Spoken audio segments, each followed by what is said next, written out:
Good evening, ladies and gentlemen, and welcome to Les Brown's Motivational Monday Night Call, your place for motivation and inspiration by world-renowned speaker, author, coach, Mr. Les Brown, featuring Mr. Brown and his platinum speakers. My name is Dr. Stacey N.C. Grant, and it is my privilege and pleasure of being your host for the Motivational Monday Night Call. I invite you to connect with Mr. Brown on Facebook, and that's brown.les on Facebook. There you can get connected and find out information that can inspire your life and some of the places that Mr. Brown will be making appearances.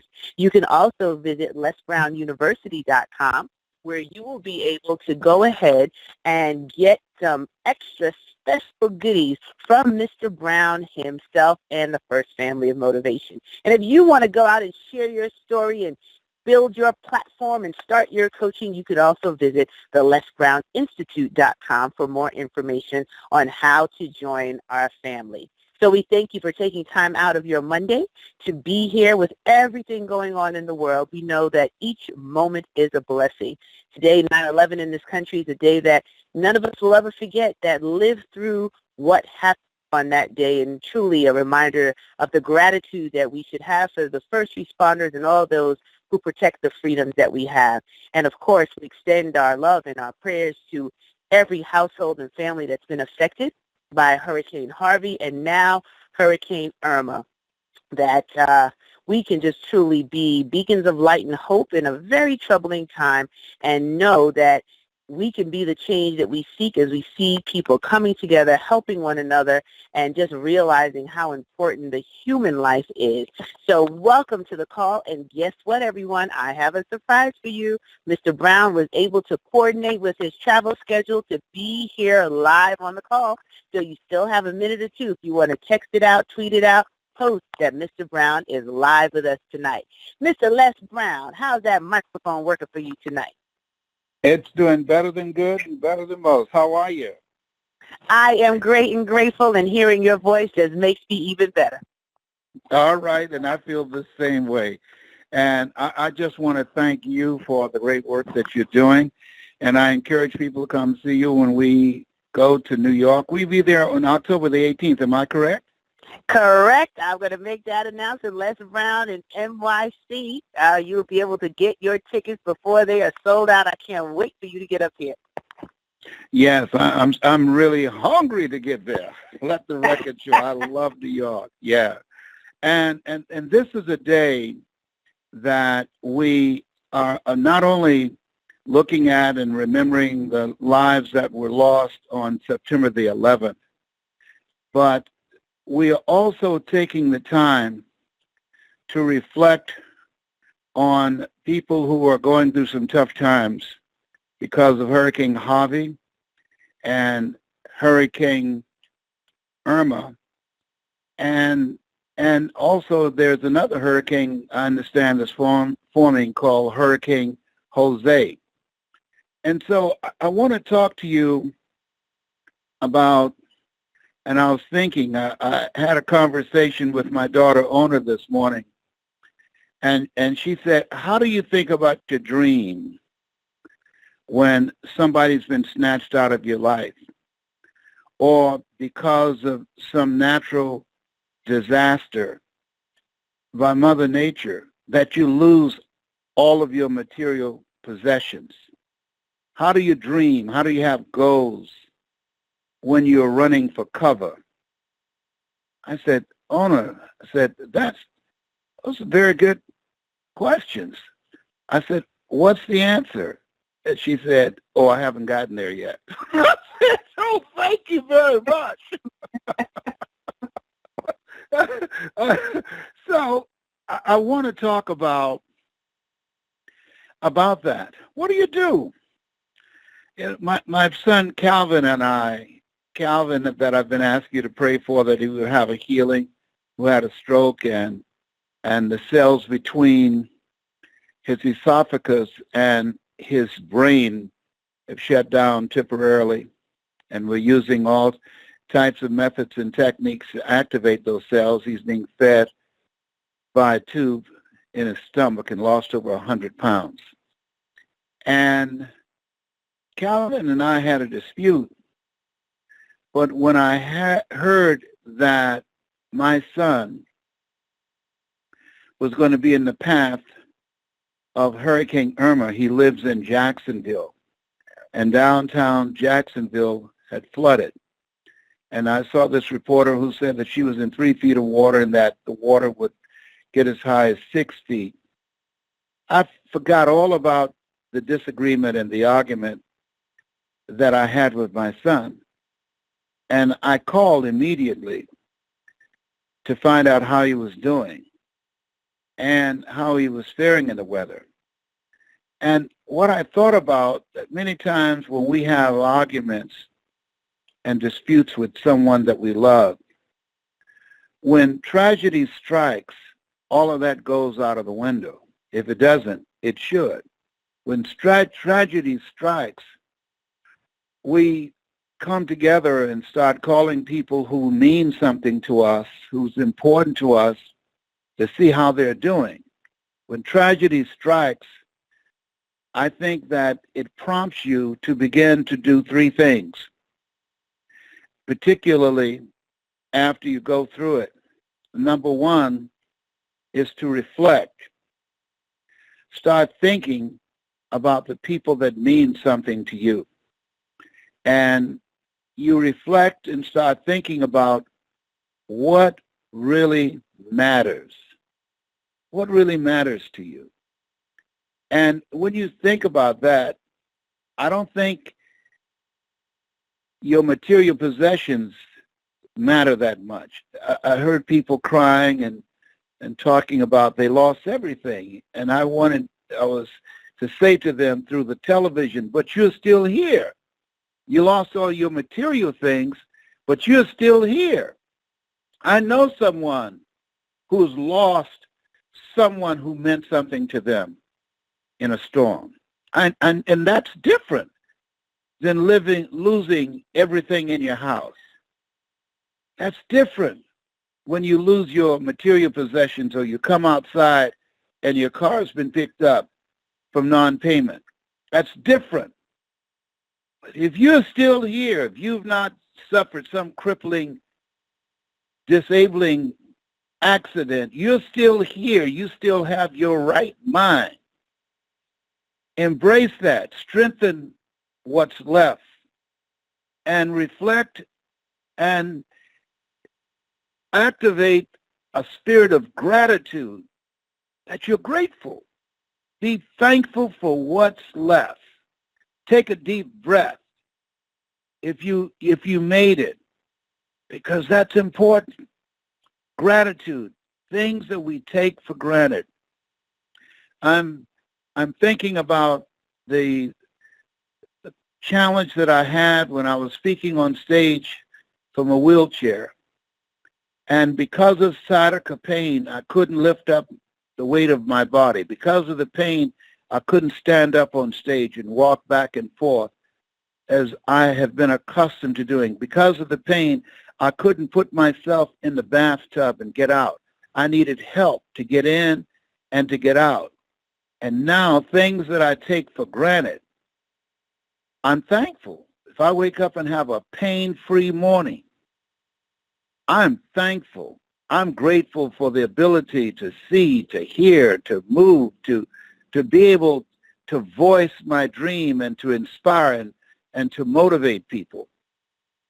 I want you to think about what is it as you reflect on your life that you're grateful for. And I've just started something that I'm doing. I write down each day 7 things that I'm grateful for. 7 things, the relationships that mean something to me, the friendships that mean something to me, the blessings that come my way. I met someone in a shopping mall, and he and I began to to communicate. His name is Ray, and I really considered it a God moment. I'm wearing a shirt that says to boycott the NFL, the National Football League, in support of Colin Kaepernick. And this guy, he said, I'm down with you, brother. And he and I started a conversation, and it seemed like We have known each other forever, and we exchange information, and this is a new friendship that I'm very grateful for, who will be able to be a blessing to my granddaughter. His name is Ray. He has an interesting website. It's called Ray at crimebydesigns.com. I said, that's an interesting website. But I'm beginning to focus on things that I'm grateful for. I'm grateful that I was able to survive Irma and Harvey. And some of you listening should be grateful that it didn't hit your city, that you did not go through the devastation of what Houston went through, or the devastation what other cities have endured, what Miami and Florida is going through. And so reflect on your life and think about when you go through a challenge, whatever that might be, because there are all types of hurricanes in life that you're grateful for.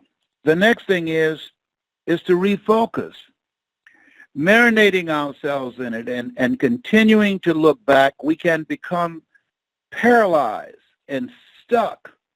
And as fast as we can, we have to not only reflect on what matters and what it is that we're grateful for, but to refocus our mind about what is it we want to do. We don't know how much time we have left.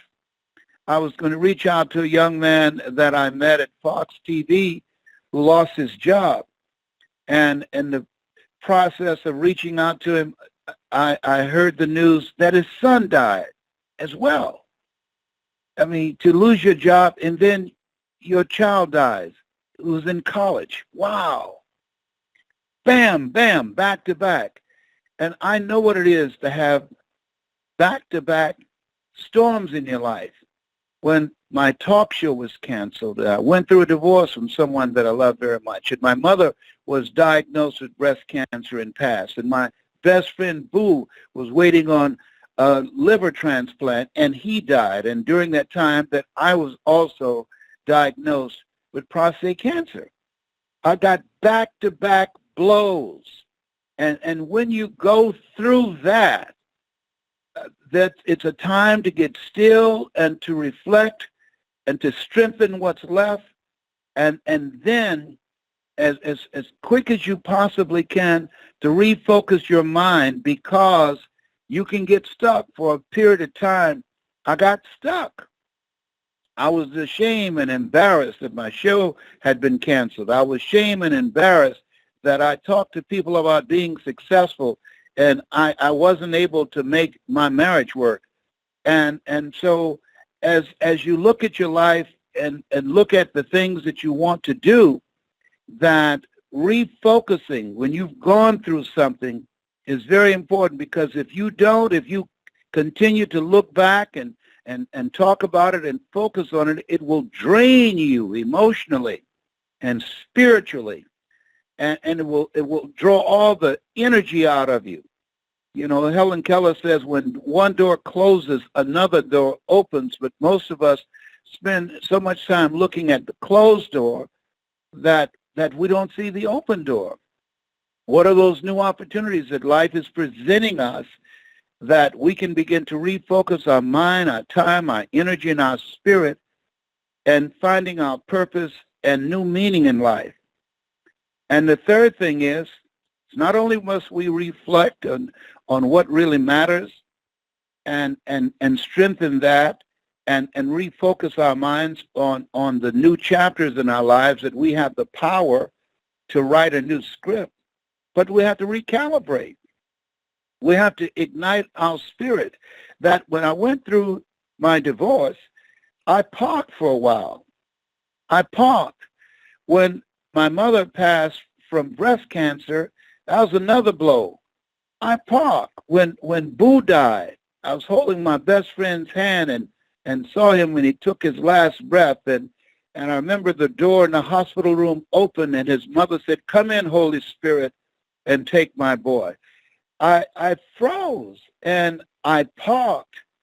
And those back-to-back blows for a period of time, I couldn't think about anything but them, two people that that caused me to be who I am. My mother and my best friend, Boo, that we were together and inseparable from second grade in elementary school at Douglas Elementary School in Mamie, Florida, in Overtown. And so it took me some time to recalibrate, to connect with my energy. It took me some time to find my center, to find my strength. I remember, and I'm just recalling an engagement I had in Washington, D.C., 2 weeks after I had eulogized my mother. And I thought I was emotionally ready to handle it. And I lost it. I lost it in the middle of my message in the pulpit a Sunday morning. And I mentioned my mother, and one of the things I train speakers, never, ever tell a story that you don't have the emotional strength to handle, because the pulpit is not a place for therapy or the stage. And so I realized that I needed to do some more internal work, that sometimes life can slap you senseless and you don't know which way is up. And so reflecting, refocusing, and recalibrating, those are 3 steps I feel that will empower us to recover from the hits of life, because they're going to happen. I don't care who you are. I don't care how beautiful you are. I don't care if you tithe every day or every Sunday. I don't care if you pray all the time. You will not escape. Life is going to happen to all of us. I remember asking God for a sign. If you are real, give me a sign. I've never asked you this before. Give me a sign. Let my mother live. And she died. And the only way that I was able to gather my strength and maintain my faith, I remember the story of Shadrach, Meshach, and a bad Negro. Excuse me, Shadrach, Meshach. I'm sorry, I got problems. But anyhow, I remember when they were talking to Nebuchadnezzar, and he talked to them. He wanted them to bow, and they said, "Oh, King, listen, we will not bow. You might kill us, but if it be so, we still won't bow. You can do whatever you're going to do, whatever threats you have, whatever wolf tickets you're selling, but we're not going to bow." And that meant to me that I'm not going to bow to whatever hand that life has dealt me, that even though I wanted my mother to live and I knew God had the power to give me that, to grant me that request, I still will not bow to not having faith. I still will not bow to depression and despair and feeling sorry for myself and being angry. I still won't bow. And so I feel that as Willie Jolly says, that a setup is a setback.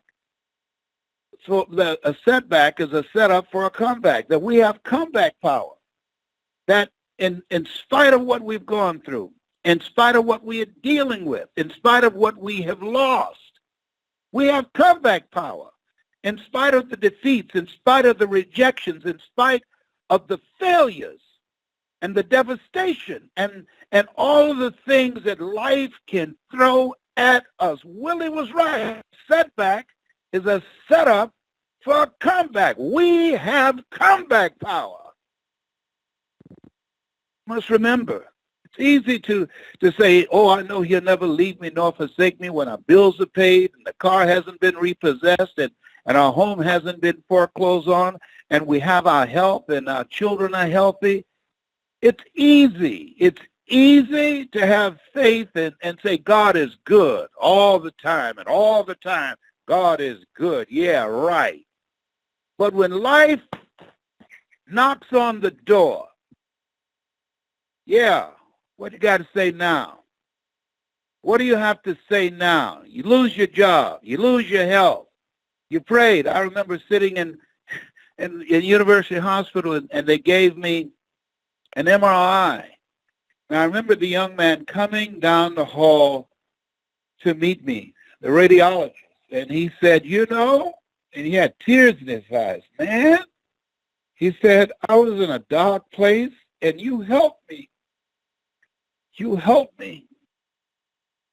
And he said, and I was praying.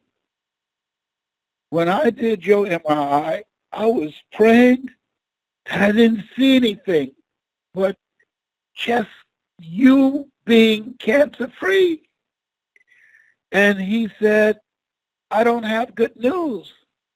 And I said, my brother, you just gave me some good news. Number one, you said that my voice, my story, helped you come out of a dark place. And you're here. And if there's anyone that I want to deliver this kind of news to me, it would be someone who I know loves me, who cares about me, and who does not just see me as another person here. And the place that I'm living my life is judge not according to appearances. That sheet you're holding in your hand does not determine my prognosis. It might reflect a diagnosis, but God determines my prognosis. It is well.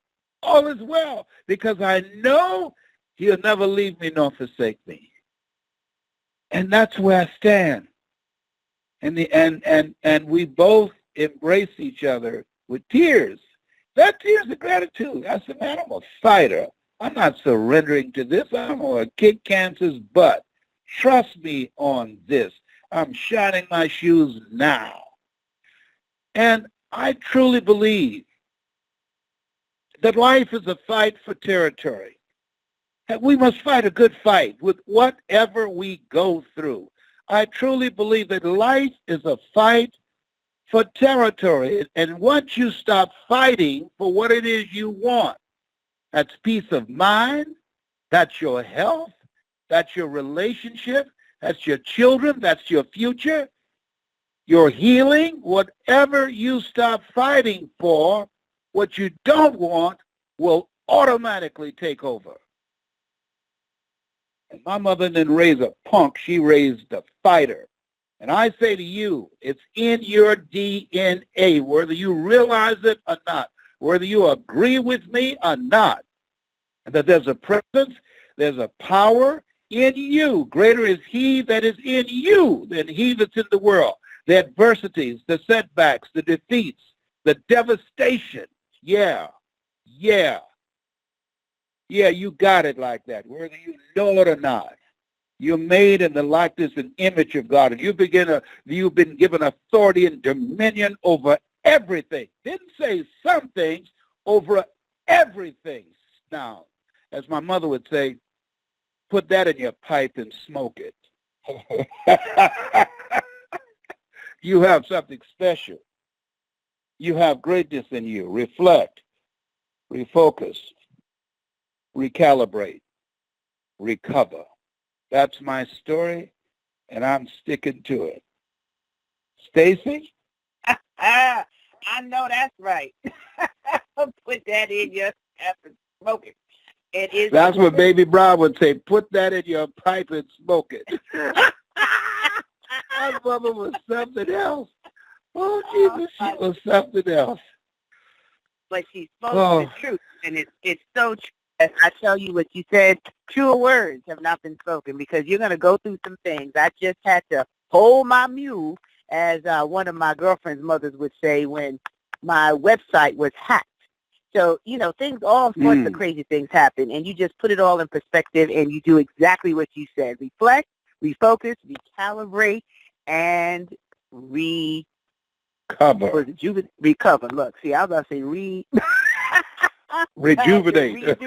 Yeah, exactly. Yeah, because that's something that I did. I took a break to rejuvenate after some things happen, because we live in a life where, as you said, Les, we're not exempt, but we have to choose to not stay stuck in repeating the same old story in our heads and be able to move forward. I mean, that's a powerful word. And as you talked about Ona posing that question, I had a few people just finding it very difficult to deal with their day-to-day life because they've been watching the devastation and they're just so sucked into everything that they got paralyzed. Said, I can't function, I can't work, just watching people and their lives be destroyed. And I said, well, that's not going to help change, but what you can do is organize some relief efforts, take an action, and not just get stuck in the feeling of being hopeless or thinking that you're hopeless. And your message tonight is so timely because a lot of people all across this country are just in a state of quandary, and they need to know what to do next. And you just gave them no more excuses, because there's always something to be grateful for. Once there's life, there's hope. And as you said, people are still alive. You might lose property or be displaced, but you're alive, you're breathing, you can rebuild. But what we can't do is recreate your life. Absolutely. And you know, and I want to talk about refocus. Something just came to me. I found myself glued to the television and obsessed with this crazy man out of North Korea. This little young chump that happened because of a sperm. He was born in North Korea. Had he not been the sperm from his father, he'd be a kid somewhere in a basement playing video games. But now this little fat chump has his hands on nuclear weapons. And so I found myself looking at and monitoring the wolf tickets between him and the president. And getting nervous saying, are these two people about to annihilate the planet? Because with nuclear weapons, you know, it doesn't take much for a crazy person to push a button. And then I had to ask myself, what can you do about this? What can you do about, how is this serving you? Monitoring this, reading what the head of North Korea is saying and what President Trump is saying. Does that help you? Is it purposeful? What meaning and value is it bringing to you? And I found myself sucked in with all the weather reports. And I had to stop. I had to back away and say, well, I'm going to do what I can to preserve my mental bandwidth. There's some things I just don't need to let in. There's certain things. I don't watch violent movies. I don't want to watch or hear about any negative, tragic things. You know, I remember that play, Don't Bring Me No Bad News. You know, I was concerned about my kids and grandchildren in Jacksonville, and my sister and niece and nephew and my brother in Miami, and that's natural. But I had to begin to scale down my exposure to negative news because it was robbing me of my peace of mind and my energy. And I had to admit it wasn't helpful to me. I'm going to see the movie for the second time, Girls on the Trip. Have you seen that movie? It is hilarious. I absolutely love that movie. I laughed so hard I thought a piece of my... I did too. I mean, I love that movie. I'm going to see it a second time today. Okay, my daughter Savannah, you know, she religious, but she could get past the cursing. It was real good. It was done real tactfully and tastefully. I enjoyed, you know. I tell you, I enjoyed that so much. And so I said, you know, I'm going back in. I'm going to laugh some more. That got my tickle bone. I enjoyed that movie, and I'm going back again, and I'm probably going to see it another time, too, because I enjoyed it so much. Of that new young comedian, oh, my God, I can't think of her name, but she was phenomenal. And so I'm focusing on things that make me laugh and make me feel good. And I encourage all of you to do the same thing and just write down 7 things that you're grateful for each day. And at the end of the evening, write it down and think about it and experience the emotion of it and go through the next day and decide that you're going to be a blessing to someone, pay somebody a compliment, write somebody a letter, make somebody a phone call to somebody that you love, and just make each day special. Get up tomorrow morning and say, this is a special day. I'm going to be a blessing to somebody. Somebody's going to be a blessing to me, and I'm open and receptive to all the goodness that God is going to bring in my direction. And go through the day with that kind of spirit, because that's who we have to be for those of us who have faith, for those of us who know the power of expectation and the magnetic power of our thoughts to attract the things that we are focused on. Absolutely. And that's no better way to end our call with everyone. Here's your directive. We're going to put a replay of this call on brown.less on Facebook. That's brown.less. And we want you to share your 7 things that you are grateful for and what impacted you from Mr. Brown's talk tonight. So that's giving you an action to do, something for you to focus on. Oh, I would appreciate that. And that would be a blessing to me to read your comments. Thank you for that. Flesh and blood didn't reveal you, but my Heavenly Father, which art in heaven. Absolutely. And you were trying to get the name of the young lady from the movie. Tiffany Haddish is her name. Yes, Tiffany Haddish.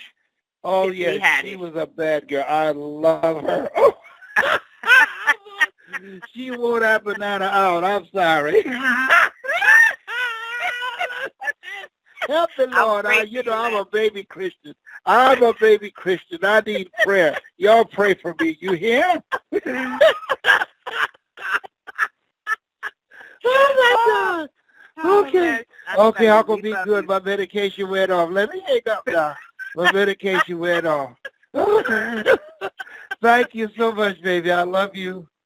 Love you more. And ladies and gentlemen, if you want to see Les Brown live with me, we're going to cut up together with the rest of a powerhouse lineup. Owner's going to be here, John Leslie, and that's October 18th of this year. Go to lesbrownnyc.com. That's lesbrownnyc.com to see Mr. Brown live and in living color. And when you talked about that play, Don't Nobody Bring Me No Bad News, that was one of the first plays I saw. Your Arms Too Short, The Box of God. So you brought back memories to me, Les, on that one. So, ladies and gentlemen, we look forward to hearing not hearing this time, seeing your comments. So stand by within the next 20 minutes or less. This replay will be on brown.less. That's brown.less on Facebook. And we would love to know your comments from tonight's call, as well as the 7 things that you are grateful for. So this is Dr. Stacey N.C. Grant. It's been a pleasure being your host tonight. I thank you for taking time out of your Monday night schedule. Remember to find ways that you can be a help to everyone that's been suffering from Hurricane Harvey, Hurricane Irma, and we don't know what's ahead with Hurricane Jose. And as we remember and reflect on the lives lost on 9/11, a lot of things to put us in the frame of mind that Mr. Brown talked about tonight. Reflect, refocus, recalibrate, and recover. So God bless you all, and we look forward to being back on with you again next week, same time, same place. This is Dr. Stacey signing off. And if you want to connect and send me an email, just go to actionbook.com. That's action, ACTION, book, BOOK.com. Bye-bye for now.